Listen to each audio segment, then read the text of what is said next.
আসসালামু আলাইকুম। আল ইহসান যুব প্রবাসী কল্যাণ সংঘের আরও একটি কাজ নিয়ে আমরা আপনাদের সামনে হাজির হয়েছি। আজকের যে কাজটি আমাদের করা হচ্ছে এটা হচ্ছে মুক্তারপুর দারুল ফলাহ মাদ্রাসা হতে মেইন রোড পর্যন্ত যেই ঢালাই রাস্তাটা আছে, ওই রাস্তায় কমলের বাড়ির নিচে কিছু মাটি ভেঙে রাস্তার মধ্যে পড়েছিল দীর্ঘদিন যাবৎ, যার জন্য গাড়ি চলাচল বিভিন্নভাবে বাধাগ্রস্ত হতো।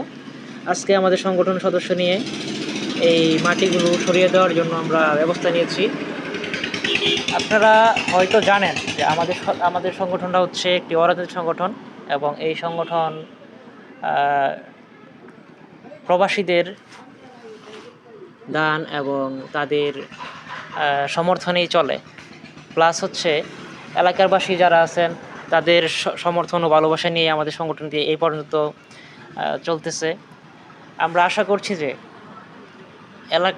এলাকার যত মানুষ আছেন এবং যারা প্রবাসী আছেন তাদের দৃষ্টি আকর্ষণ করতে আমাদের সংগঠনটি সফল হয়েছে, যার জন্য আমরা মনে করি আমাদের সমাজ কল্যাণমূলক কাজের জন্য আপনারা সকলেই সহযোগিতা করবেন এবং আমাদের কাজে যদি ভুল হয়ে থাকে তাহলে আমাদের কাজের ভুল ধরিয়ে দিয়ে আমাদেরকে সাহায্য করবেন।